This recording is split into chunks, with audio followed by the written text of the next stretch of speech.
नमस्कार, news capital express में आपका स्वागत है। बुलेटिन की शुरुआत करते हैं खबर के साथ। मंदसौर पुलिस ने मुख्यमंत्री के नशा मुक्ति अभियान के तहत कार्यवाही करते हुए शातिर तस्कर को 6 करोड़ से अधिक की अफीम बरामद की है। पुलिस द्वारा अफीम तस्कर के विरुद्ध की गई यह अब तक की सबसे बड़ी कार्रवाई बताई जा रही है, जिससे मंदसौर पुलिस ने 8 राज्यों की पुलिस को चकमा देकर अफीम लेकर जोधपुर जा रहे मुख्य तस्कर को गिरफ्तार किया। बताया जा रहा है कि आरोपी नॉर्थ ईस्ट से अफीम की खेप बड़ी चालाकी से राजस्थान पासिंग ट्रक में छुपाकर ला रहा था। पकड़ाए गए आरोपी ने ट्रक में डिवाइडर सीट के पीछे अलग से अफीम रखने के लिए जगह भी बनाई गई थी, लेकिन पुख्ता मुखबिर सूचना के बलबूते वहां पुलिस के हत्थे चढ़ गया। पुलिस ने आरोपी के ट्रक की तलाशी ली तो उसमें 5-5 किलोग्राम अफीम के 13 पैकेट बरामद किए। कुल 65 किलोग्राम अफीम को अंतर्राष्ट्रीय कीमत 6 करोड़ 50 लाख बताई जा रही है।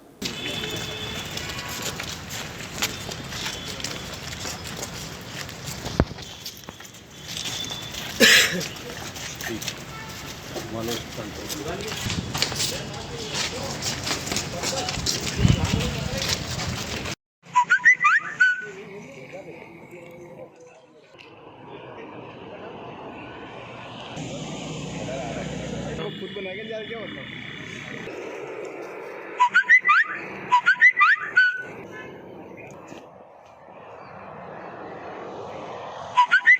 हाँ, ये जैसे कि वैलिड क्वेश्चन है कि अफीम प्रोडक्शन के लिए तो मंदसौर, नीमच और ये वाला एरिया है फेमस है कि यहाँ से रिसोर्स क्यों ना करते, वहाँ से क्यों कर रहा था। तो इसका इसमें लॉजिक है कि जैसे यहाँ पे मंदसौर में वैसे भी इलीगली अगर अफीम खरीदता है, क्योंकि अफीम थ्योरेटिकली खरीदी की है, 65 किलो अफीम पकड़ी है, इसकी मना कर ले जाया जा रहा था, क्या कहना है? माननीय सीएम साहब के द्वारा एक नशा मुक्ति अभियान चलाया है 2 अक्टूबर से चल रहा था। इसमें जो भी नार्कोटिक्स साइकोट्रॉपिक सब्सटेंसेस हैं, इनके ऊपर इनके जो सोर्सेज हैं, इनका जो ट्रांसपोर्टेशन है, उसके ऊपर प्रहार करने के लिए निर्देशित किया गया था। इसी संबंध में मुखबिर नेटवर्क को एक्टिव किया गया था। उसी में सूचना मिली हमें कि जावरा तरफ से एक 10 चक्का ट्रक है जिसके आने की संभावना है और उसके अंदर स्कीम में छुपा के भारी मात्रा में मादक पदार्थ लेके जाने का सूचना है। एडिशनल साहब के नेतृत्व में उसमें ही एक टीम बनाई गई थी और टीम ने उसकी घेराबंदी करके जब उसको रोका तो उसमें एक आरोपी मिला जिसका नाम श्रवण पिता रामकिशन राव था, जाति बिश्नोई, जो कि गांव लोवट जिला जोधपुर का रहने वाला है। जब उसके केबिन की सर्च किया तो उसमें एक स्कीम बनाई हुई थी, जो कि जो ड्राइवर सीट है उसके पीछे जो सीट है उसमें नीचे देखा तो उसमें पाया गया कि उसमें 13 बैग रखे हुए, प्रत्येक बैग 5 किलो करीब का वजन का निकला। टोटल 65 किलो अफीम उसके कब्जे से बरामद हुई है। ये ट्रक मालिक भी स्वयं है। जब इससे अग्रिम पूछताछ की गई इसमें तो उसमें ये तथ्य सामने निकल के आए कि ये नॉर्थ ईस्ट इम्फाल से पूरा रिसोर्सिंग करके लेके आ रहा है और ये स्वयं ही मेन इसका डीलर है और ये कई बार पहले इस चीज़ को कर चुका है। और जब हमने हमारा रिकॉर्ड भी खंगाला तो ये पता चला कि ये 2019 के एक डोडा चूरा के प्रकरण में भी ये फरार है, थाना दलौदा के, यानी कि इस एरिया से ऑलरेडी फ्रिक्वेंटेड था। ये जोधपुर जाके वहाँ पर इसको विभिन्न ग्राहकों को बेचता है, तो उसी संदर्भ में आगे अग्रिम विवेचना भी जारी की जाएगी। इसकी टोटल अंतर्राष्ट्रीय मार्केट में करीब 6.5 करोड़ की कीमत आकलन की जा रही है। सर, मुखबिर की सूचना से मिला या ऐसे ही सर्चिंग के दौरान? मुखबिर सूचना।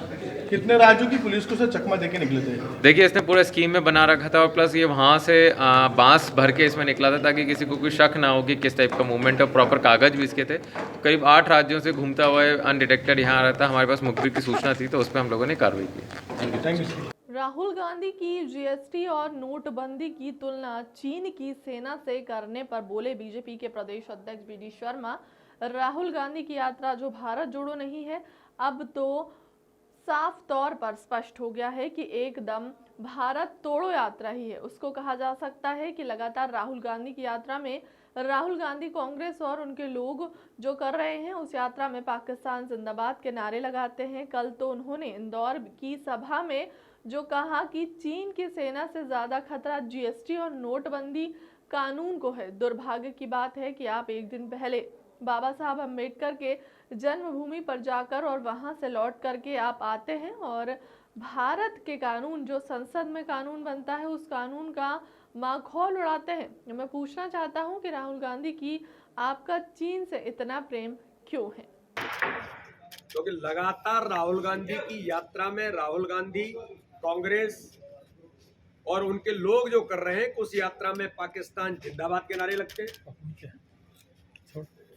और कल तो उन्होंने इंदौर की सभा में जो कहा कि चीन की सेना से ज्यादा खतरा जीएसटी और नोटबंदी कानून को।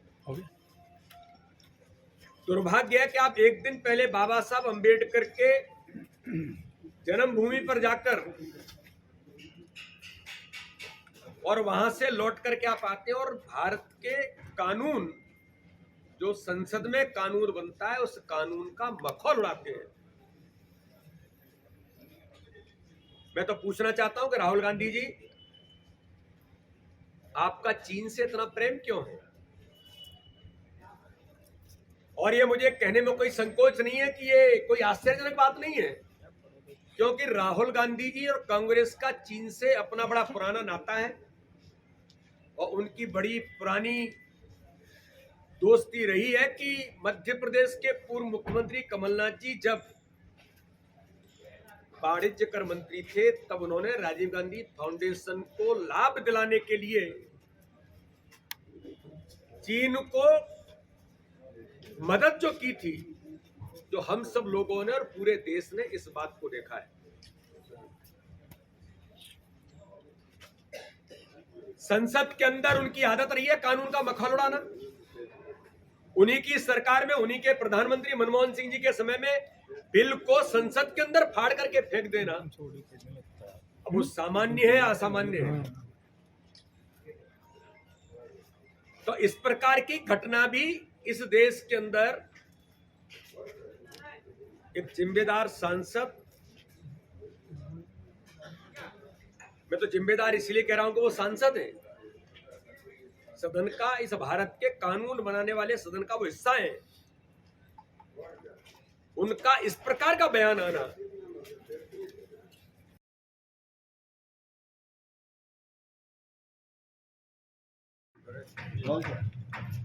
सर, एक और राहुल गांधी की यात्रा जो है और वो चाइना का जिक्र कर रहे हैं कि जीएसटी जो है वो ज्यादा करना के बजाय चाइना की सेना को बनना।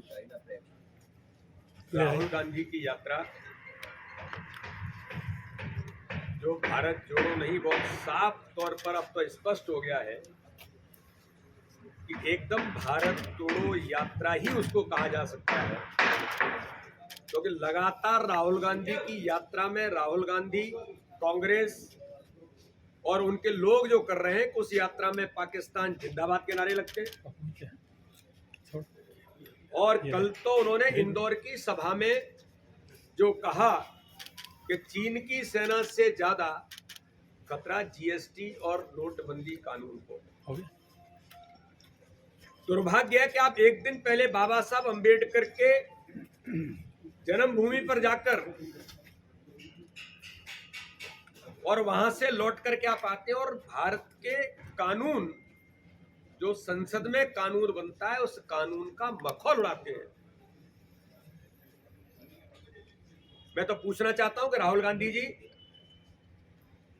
आपका चीन से इतना प्रेम क्यों है?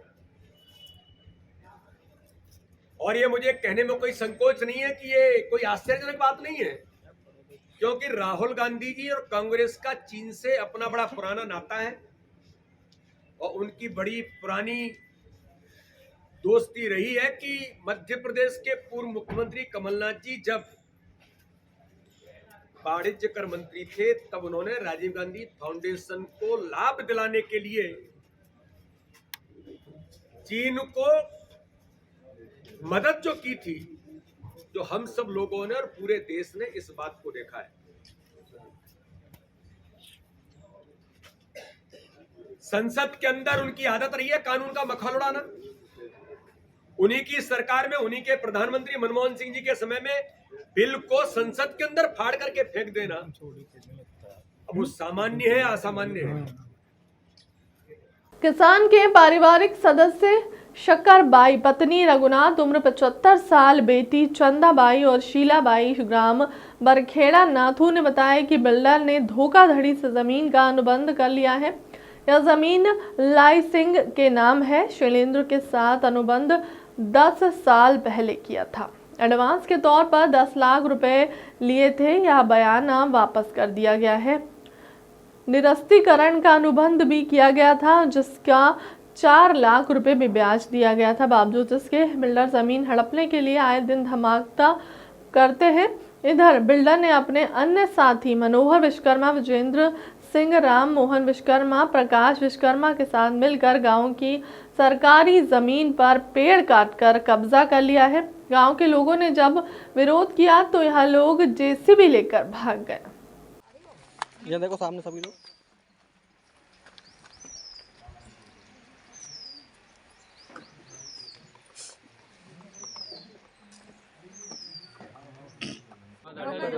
पहले ब्याज से पैसे दिए थे, इन्हें लौटा दिए, फिर भी जमीन नहीं दे रहे। वो ब्याज वाले का लंबा जाएगा।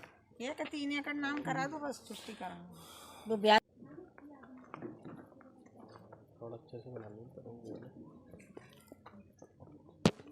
तो ये महिलाओं को जागरूक कर रहे हैं वो आप?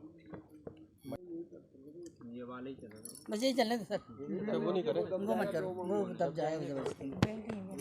ये वाले ही चल वो तब वो दूसरा चीज आ जाएगी, धार्मिक उसमें ले लेगा। दिया ले लिया उनने, पैसा सब कर दिया। जब भी खेती नहीं करन देता। पैसे का लेन देन क्या है, मतलब क्या खरीदी आपने? हमने नहीं खरीदी, हमारी जमीन उसने खरीद ली थी मुसीबत में कभी, तो पैसा ले लिया कि पैसा दे दो और जमीन हम पीछे दे देंगे। तो पैसा ले लिया और फिर भी कह रही है धोखाधड़ी से केस लगा रही है। हमारा पिताजी परिवार ने पैसा उनसे लिया था, हाँ, पैसा लौटा दिया है। पीछे लौटा दिया, पैसा ब्याज समेत लौटा दिया। भी आपकी जमीन आपको नहीं लौटा। हाँ, अब भी जमीन नहीं लौटा रही है। कितनी जमीन है आपकी? 12 एकड़ है। 36 एकड़ है। 36 एकड़ हमारे पास 12 एकड़ है। हमारे पे भी लगा रही है, शामिल खाता पे भी लगा रही है। कितने लोग ऐसे पीड़ित है? 10-12 लोग।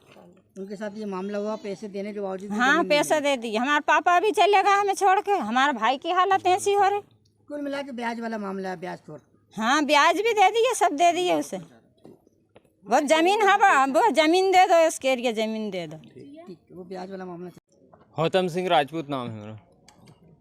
क्या समस्या है आपके साथ, क्या आपके साथ हुआ है? समस्या है कि पिताजी विकलांग थे, तो उस समय ज़मीन का अनुबंध हो रहा था, तो शैलेंद्र पटेल के साथ में हो रहा था अनुबंध। तो उसने शुरू से ही चालाकी की और फर्जी 2 अनुबंध बनवाए। तो एक अनुबंध उसने रख लिया और एक खाली अनुबंध हमारे पिताजी को पकड़ा दिया, रघुनाथ सिंह को। तो उसमें क्या किया उसने कि बोला मुझे पैसे अगर 20 लाख नहीं दिए तो मैं है ना ज़मीन तुम्हारी नाम करवा लूँगा। फिर है ना उसने 12 लाख और 2 लाख का चेक दिया गया पिताजी द्वारा और निरस्तीकरण बनाया गया, जो 20 आदमी और समक्ष थे उसके। तो 12 लाख का केस पेमेंट किया गया और 2 लाख का चेक दिया गया और निरस्तीकरण हुआ 20 जनों के सामने। और फिर उसके बाद में 6 महीने बाद उसने प्रकरण लगा दिया जिला सत्र न्यायालय में। उसके बाद में उसने धमकियां दी, तो इसके कारण पिताजी की मृत्यु हो गई जिन्होंने निरस्तीकरण बनवाया था। और पिताजी को कभी जिला सत्र न्यायालय में बुलवाया नहीं गया क्योंकि उन्होंने कैंसिलनामा बनवाया था। और फिर इसके बाद में मेरे ऊपर पूरा प्रकरण कर दिया गया, जबकि मेरी मम्मी मुखिया है घर की और हमारे 15 व्यक्ति हैं जो अभी शामिल खाते में ज़मीन चली आ रही है हमारी 36 एकड़। और टारगेट मुझे बनाया गया है। मेरे भाई की भी है मानसिक स्थिति खराब है, इलाज चल रहा है, कभी भी कुछ हो सकता है। शैलेंद्र पटेल धमकियां दे रहा है और बहुत बड़ा फर्जी है वो। का मामला है ये 2012 का मामला है। कलेक्टर से शिकायत? कलेक्टर से, शासन से, प्रशासन से, केंद्र सरकार और मानव आयोग, महिला आयोग सब में शिकायत कर चुका है। जन सुनवाई में कहीं भी सुनवाई नहीं हो रही, उस पर कार्रवाई नहीं हो रही। उसने फर्जी गवाह खड़ा कर रखा है और बता रहा है ये इनका गवाह है, खुद का फर्जी गवाह खड़ा कर लिया और 2 एग्रीमेंट बनवाए जो एक ही सेम है और पूरे फर्जी है। ये मैं चेक करवा सकता हूँ आपको, क्या एक ही नंबर के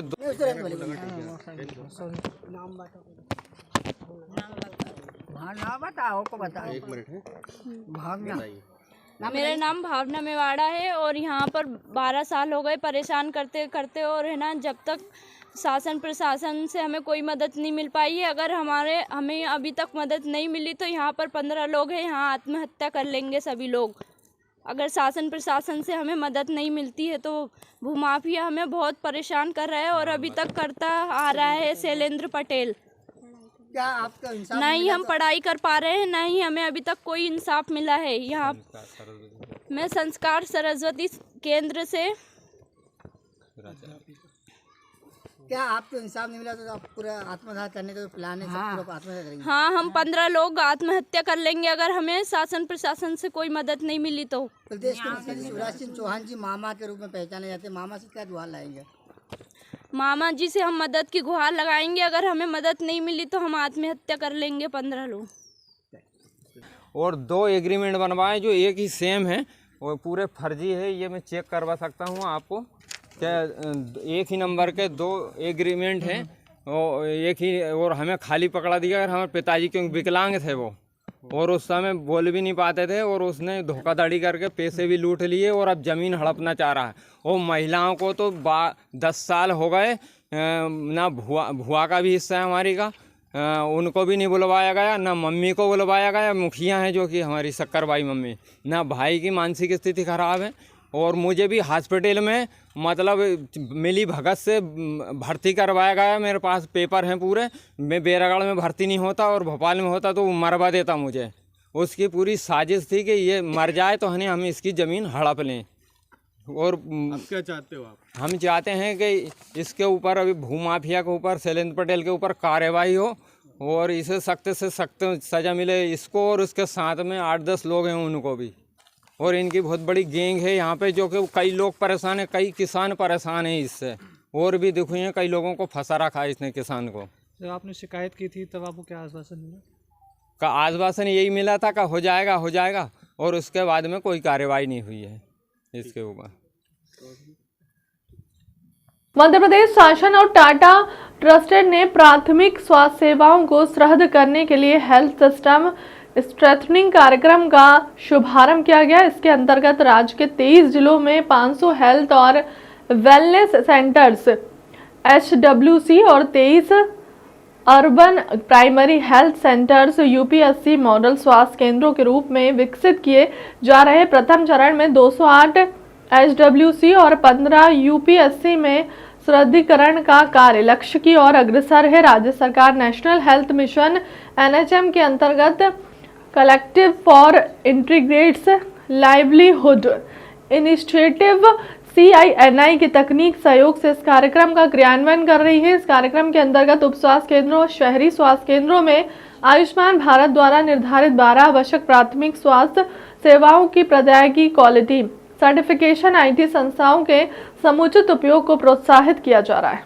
स्वास्थ्य केंद्र का प्रारूप है जहां निर्धारित 12 प्राथमिक स्वास्थ्य सेवाओं के कुशलतापूर्वक क्रियान्वयन हेतु community health officer ANM centre की समस्त स्वास्थ्य प्रदाता टीम सक्षम सपोर्ट किया। डॉक्टर मनीष सिंह उप संचालक health and wellness centre and doctor Sitarama Buddharaju Tata trust के सीनियर एडवाइजर हेल्थ सेवाओं।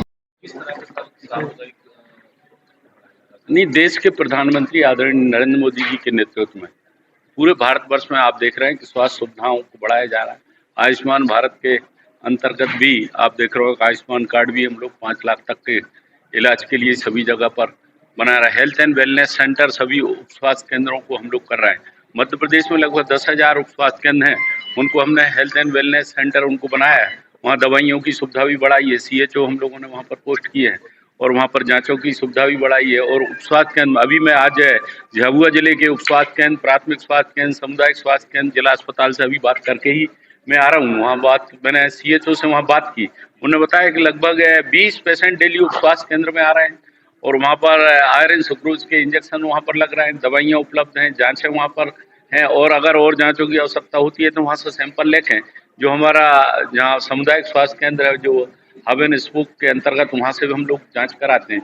और आज जो टाटा की एक संस्था है, जबलपुर के भेड़ाघाट थाना अंतर्गत हुई युवक की हत्या का पुलिस ने खुलासा किया है। 13-14 नवंबर की दरमियान रात मने गांव केशवर में काम करने वाले आदित्य भारद्वाज को अज्ञात लोगों ने बीच सड़क पर चाकू मारकर उसकी हत्या कर दी थी। आदित्य के घर न पहुंचने पर उसके पिता उसको तलाश करते हुए माने गांव जा रहे थे, जिन्हें रास्ते में आदित्य खून से लथपथ भेड़ाघाट के पास डिवाइडर पर मिला था। मृत्यु पूर्व ने आदित्य ने पुलिस को बताया था कि 4 लड़कों ने उस पर चाकू से हमला कर घायल किया। इस दौरान हमलावर उसका मोबाइल और पर्स भी छीन कर ले गया। आदित्य ने के पिता ने उसे अस्पताल में भर्ती करवाया, जहां उसकी मौत हो गई। वारदात के बाद पुलिस ने मामला दर्ज करते हुए जब क्षेत्र के सीसीटीवी फुटेज खंगाले तो उसमें जुपिटर और एक्सेस स्कूटी पर कुछ युवक संदिग्ध परिस्थितियों में घटनास्थल के आसपास नजर आए।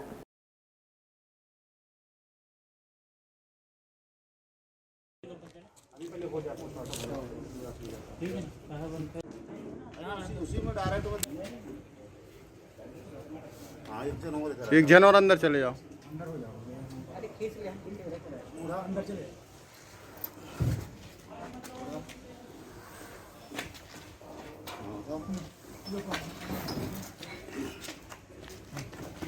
और थोड़ी सी और बस चलो हाँ ठीक है, निकल जाएगी, चली जाएगी। चक्का नहीं दूर है ना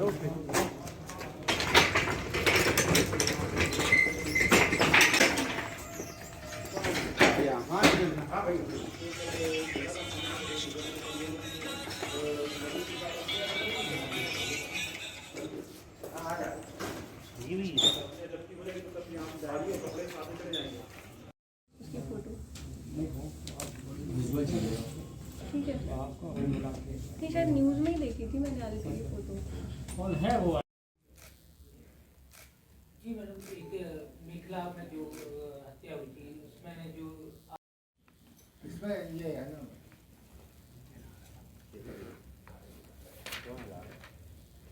ठीक है। ये दिनांक 14 नवंबर को थाना ओमती अंतर्गत जो मार्बल सिटी अस्पताल है वहाँ से सूचना मिली कि एक आदित्य भारद्वाज को उनके पिताजी गुरुदयाल भारद्वाज द्वारा 13 तारीख की रात्रि में भर्ती कराया गया था, जिनकी सुबह 4:45 बजे मृत्यु हो गई।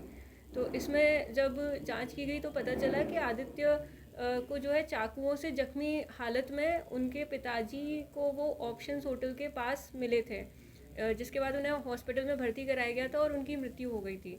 तो प्रथम दृष्टया ऐसा लग रहा था कि उनको चाकुओं से घायल किया गया, जिस कारण उनकी मृत्यु हुई है। तो इसमें जब थाना भेड़ाघाट के थाना प्रभारी शफी खान के नेतृत्व में टीम गठित की गई और इसमें 302 के अंतर्गत हत्या का प्रकरण दर्ज किया गया। इसमें सीसीटीवी फुटेज, साइबर और मुखबिरी के माध्यम से जब ट्रेस किया गया इसको लगातार, तो पता चला कि 5 उसमें लड़के दिखाई दे रहे थे जो एक जुपिटर स्कूटी और एक एक्टिवा स्कूटी पे सवार थे, और जिनको जो है सीसीटीवी से ट्रेस करते करते मांडवा बस्ती तक पूरी टीम ने उनको ट्रेस किया, जिसमें लोकल मुखबिरी से उनके नाम ज्ञात हुए। तो इसमें ये पता चला कि पाँचों के पाँचों जो है अपचारी बालक हैं, जिनमें से 3 को थाना भेड़ाघाट द्वारा विधिवत गिरफ्तारी करके उनको किशोर न्यायालय में पेश किया गया है, और जो 2 अन्य बाल अपचारी हैं उन्होंने 19/11 को फिर से एक घटना जो है मर्डर की ही गोरखपुर थाना अंतर्गत की थी, जिसमें वे पहले से जो है जेल में निरुद्ध थे। तो उनकी भी औपचारिक गिरफ्तारी इस प्रकरण में भी थाना भेड़ाघाट द्वारा की गई है। तो कुल मिला के इसमें जो 5 के 5 आरोपी अपचारी बालक हैं उन सभी को गिरफ्तार कर लिया गया है, और उनसे जो भी जुपिटर जो स्कूटी उन्होंने यूज़ की थी, जो उन्होंने चाकू यूज़ किए थे, ये सब उनसे बरामद कर लिया गया है। वजह क्या सामने आई? वजह ये सामने आई है कि ये लड़के जो है बैठे हुए थे एक जगह पर, और मृतक जो है आदित्य भारद्वाज ये अपनी मोटरसाइकिल से जा रहे थे। उसके बाद लड़के भी उसी रास्ते पे चल रहे थे, तो इन लड़कों को पहले तो ऐसा लगा कि उनने उनको कट मारा है, तो इस वजह से इनने उनको चेज़ किया है, जो लड़के हैं उन्होंने उनको चेज़ किया है और फिर उनको ऑप्शंस होटल के सामने रुकवाया है। फिर उनसे जो है लूट का प्रयास किया है इन्होंने, जिसमें मतलब उनसे जो है उनका पर्स और उनका मोबाइल फ़ोन और उनके 2 ATM कार्ड ये सब छीने गए हैं। इसका जब विरोध मृतक के द्वारा किया गया तो इनके द्वारा चाकुओं से उन पर हमला कर दिया गया। प्रेम प्रसंग की बात आ रही थी, कोई एंगल निकला क्या?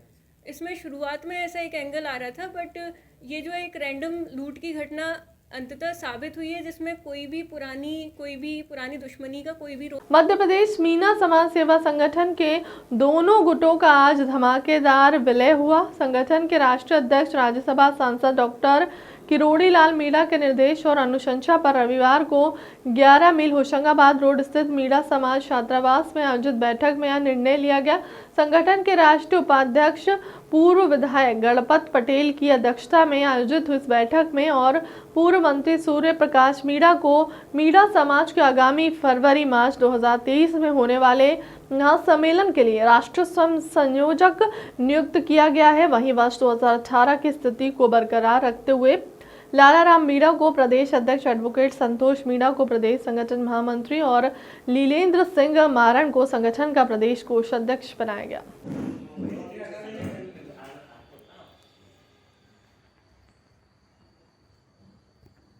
भगवान मीनेश की जय, भगवान मीनेश की जय, मीणा समाज की जय।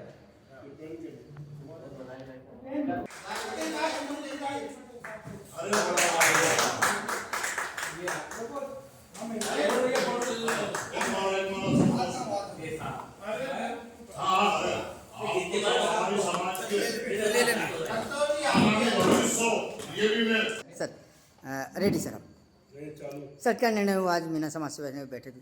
देखिए आज मध्य प्रदेश मीणा समाज सेवा संगठन के वरिष्ठ जनों के संरक्षण में आज यहाँ बहुत ही महत्वपूर्ण बैठक संपन्न हुई, जिसमें मध्य प्रदेश मीणा समाज सेवा संगठन के जो भी धड़े थे, दो थे, 3 थे, सबका विलय करने की घोषणा आज यहाँ की गई है।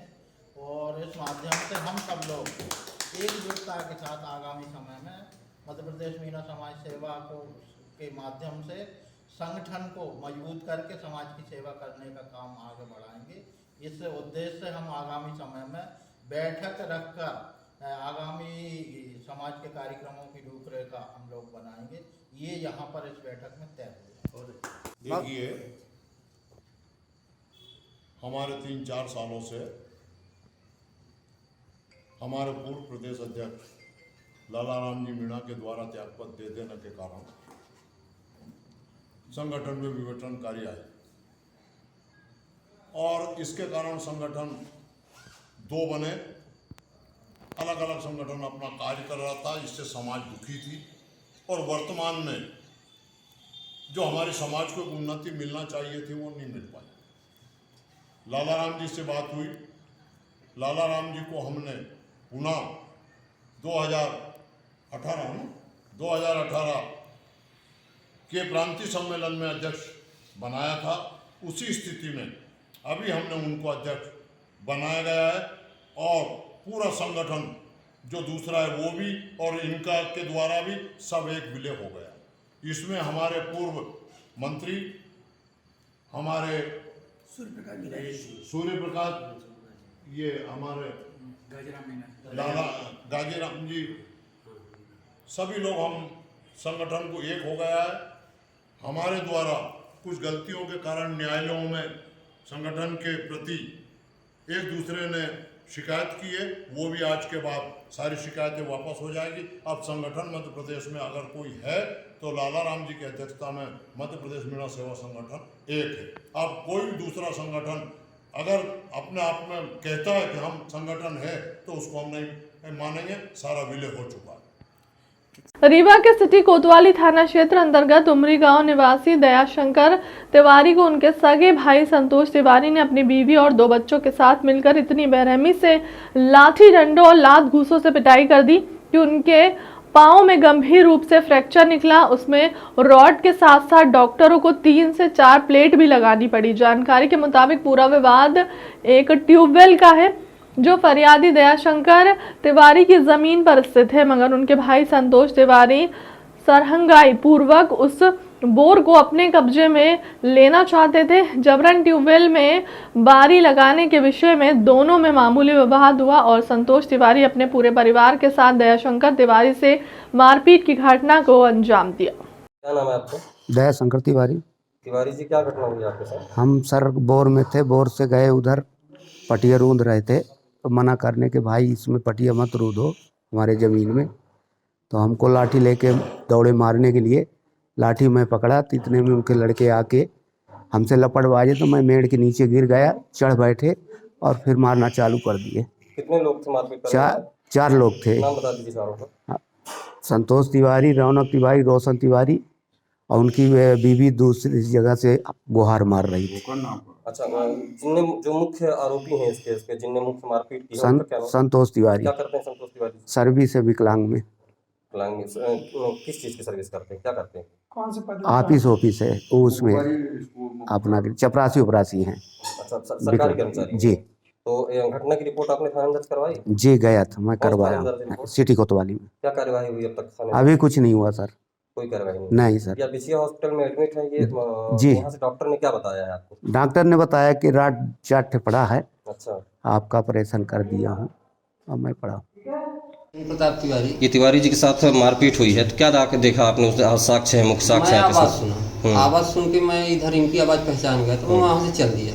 वहाँ से चला पे संतोष तिवारी और ये इनको गिरा के 2 बच्चे थे उसके, तो इसको मार रहे थे। तो इतने में मैं पहुँचा, 2-3 आदमी और पहुँचे उधर से, हम लोग छुड़वा के इतने में भाग गए। वो लोग कैसे मार रहे थे? किस डंडे से मार रहे थे? 2 आदमी इनके ऊपर चढ़े थे, उनके बच्चे, और डंडे से इनको पीट रहे थे। हैं, तो विश्वकर्मा है वहाँ पे राम प्रभा, वो डंडा पकड़ के फिर उसको छुड़ाया, इसमें लोग सब लोग भाग गए। अच्छा, क्या उद्देश्य था इनका मारपीट का? किस मारपीट का उद्देश्य था, इनके जमीन में वो कब्जा कर रहा था, पटिया गाड़ रहा था, ये उसको मना करने गए थे। इसके वजह से वो सरहंगी से इनको अकेला पाके, छूछ थे वहाँ पे, बनियान पहने थे, और जाते वो धमकी दे के गया कि इस बार बचा लिए हैं हम, तुमको भी और तुमको भी जान से मार देंगे। अच्छा, आपको भी धमकी देंगे? हमको भी धमकी दे के गया, तो अब तू बच गया है ना, तू बच गया, बचाने आया है ना, तो तेरे को भी जान से मार देंगे। अच्छा, उनके बच्चे क्या करते हैं जो मारपीट में? वो पढ़ाई करते हैं। पढ़ाई करते हैं। वो क्या करते हैं जो मारपीट इनके साथ संतोष तिवारी कर रहे हैं? मूद बाधिर स्कूल में कहीं चपरासी है, हमको ज़्यादा जानकारी नहीं है, वो वहाँ पे ड्यूटी करता है, ये इतनी जानकारी है। अच्छा, इनके पाँव में गंभीर चोट है, पाँव फ्रैक्चर है, वो तो ठीक है। इनके साथ जो भी मारपीट हुई या फिर जो धमकी दी गई, आपको क्यों धमकी दे रहे थे संतोष तिवारी और उनके परिवार? जो मैं उनके माने बीच बचाव में आ गया, इसके वजह से उसको बुरा लगा होगा कि हमारे पक्ष में नहीं, बीच बचाव में आया, हम उसको मार लेते, जान से मार देते। तो जाते जाते ये बोल के गया कि मैं इस बार बच गया है, बचा लिए हैं, इस बार मैं जान से मार दूंगा। तो आपने अपनी ये बात थाने में बताई है, FIR में नोट करवाई है? नहीं, हमसे तो बयान ही नहीं लिया गया पुलिस का, वो हमसे दस्तखत करवा लिए हैं, पुलिस वाले हमसे बयान नहीं लिए हैं। बुरहानपुर के वृद्धाश्रम में बढ़ते ठंड को देखते हुए कंबल और स्वेटर्स प्रदान किए गए। बुरहानपुर में नवगठित समाज सेवी संस्था महिला मुस्कान सोसाइटी के सदस्यों द्वारा जिले के ग्राम चिंचाला स्थित रोटी बैंक वृद्धाश्रम में निवासरत बुजुर्गों के लिए सर्दी के मौसम को देखते हुए कंबल, स्वेटर आदि का वितरण किया गया। आपको बता दें कि वृद्ध आश्रम में बुजुर्ग पुरुष और महिलाएं निवास कर रही हैं। हमारे जिला ब्यूरो चीफ मनीष महाजन ने बताया कि महिला मुस्कान सोसाइटी द्वारा बढ़ते ठंड को देखते हुए और बुजुर्गों को परेशानियों को देखते हुए कंबल और स्वेटर्स भेंट कर एक नेक और सराहनीय कार्य किया गया। आज महिला मुस्कान सोसाइटी के द्वारा हम लोगों के द्वारा वृद्धाश्रम में एक कार्यक्रम रखा गया। क्योंकि सर्दी का मौसम है, इस मौसम की आवश्यकता को देखते हुए हमारे सोसाइटी के सभी सदस्यों ने मिलजुल कर वृद्धजनों के लिए गर्म कपड़े, कुछ फल, नाश्ता आदि का वितरण किया। और ये सारी कार्यक्रम में हमारे सबसे ज़्यादा सहयोग हमारी सुरेखा मैडम का रहा, क्योंकि ये जो वृद्धाश्रम है उसकी ये नींव हमारी सुरेखा मैडम है। वृद्धाश्रम कुछ भी नहीं है, तो सबसे ज़्यादा मैं उनका आभार व्यक्त करती हूँ कि वे अपने पूरा समय हम वृद्धाश्रम में आए हैं। सभी बुजुर्गों का हम आशीर्वाद लेने आए हैं और विशेष तौर पर हमारे 108 वर्ष पुराने दादाजी जिन्होंने हमें आयुष्मान भव का आशीर्वाद दिया है, तो ऐसे दादाजी को हम प्रणाम करते हैं। और जैसा हमारी संस्था का नाम है महिला मुस्कान, तो आज सभी बुजुर्ग महिला और बुजुर्ग सदस्यों ने अच्छे से गीत गाया और अच्छे से मुस्कान की और अच्छे से भजन सुनाया और किसी ने कॉमेडी की और सबको एंजॉय किया। आज सारे बुजुर्ग लोगों ने हमारा एंजॉय किया। हम अधिकतर सभी को एंजॉय करते रहते हैं, लेकिन आज हमारी माताओं ने हम लोगों का